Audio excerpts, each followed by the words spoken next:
Bonjour Éric Zemmour. Bonjour. On se souvient qu'Emmanuel Macron avait promis d'instaurer une dose de proportionnelle pour les prochaines législatives. Est-ce qu'il doit tenir cet engagement ? Écoutez, déjà l'expression dose de proportionnelle, ça ramène les plus vieux d'entre nous à François Mitterrand en 1985, qui avait déjà parlé de dose de proportionnelle avant de se résoudre à une proportionnelle intégrale. Donc vous voyez, quand il y a le mot dose, ça veut dire qu'il y aura la proportionnelle intégrale. Parce qu'en fait, la dose, comme on dit, demande des choses très compliquées et demande un redécoupage des circonscriptions.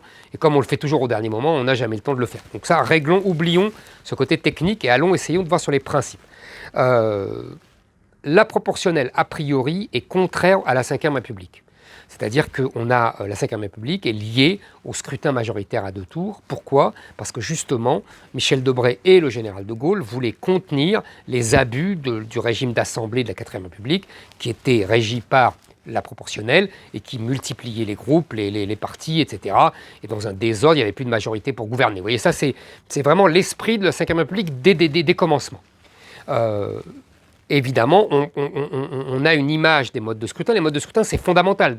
Ça détermine la vie politique d'un pays. Le plus évident, le plus connu, c'est le fameux mode de scrutin à un tour des Anglais qui donne le régime bipartisan anglais, les conservateurs contre les travaillistes.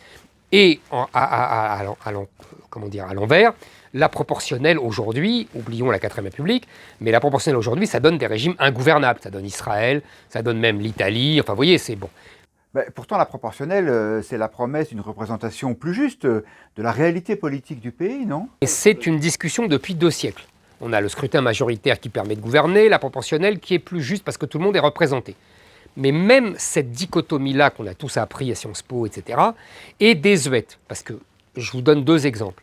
L'Allemagne a un scrutin proportionnel, tout le monde est bien représenté, et il y a une stabilité, parce que dans les institutions, ils ont organisé ça pour garder quand même une stabilité. En vérité, aujourd'hui, si vous voulez, la proportionnelle, c'était bien pour compenser le désordre d'avant de la IVe République. Aujourd'hui, dans un système qui a complètement été chamboulé avec l'élection du président de la République au suffrage universel, le parlementarisme rationalisé, le quinquennat, et surtout le renversement du calendrier, vous vous souvenez, c'est-à-dire que les législatives sont après la présidentielle, ça fait que le Parlement est devenu une coquille vide. Et donc là, il faut effectivement, comme vous dites, retrouver une représentation démocratique. Pour parler clairement, il n'est pas normal que le Front National, le Rassemblement National comme on veut, n'ait qu'une poignée de députés, alors que sa candidate fait 20% ou 25% à la présidentielle. Ce n'est pas raisonnable et ce n'est pas démocratique. Donc il faut effectivement, et je vous dis, en plus, aujourd'hui, le scrutin majoritaire est devenu une arme en trop. Alors que c'était bien pour compenser le désordre, c'est devenu excessif pour mettre encore plus d'ordre. Vous voyez, c'est pas possible. Pour vous, le problème, c'est pas le mode de scrutin ? Le sujet est plus profond ? On a changé de monde.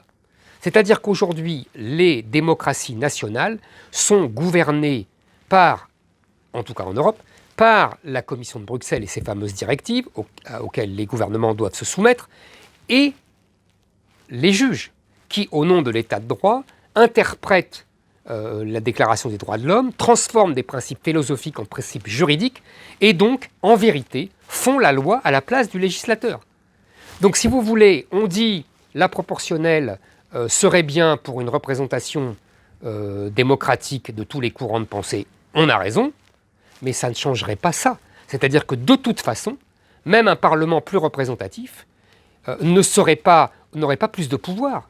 Et il serait quand même dirigé par les juges et par la Commission de Bruxelles. C'est-à-dire que la démocratie parlementaire aurait repris des couleurs, mais elle serait toujours gouvernée par une oligarchie judiciaire et technocratique. Donc ça ne changerait rien. Simplement, ça donnerait un peu de vie, un peu de couleur au théâtre d'ombre de la démocratie nationale.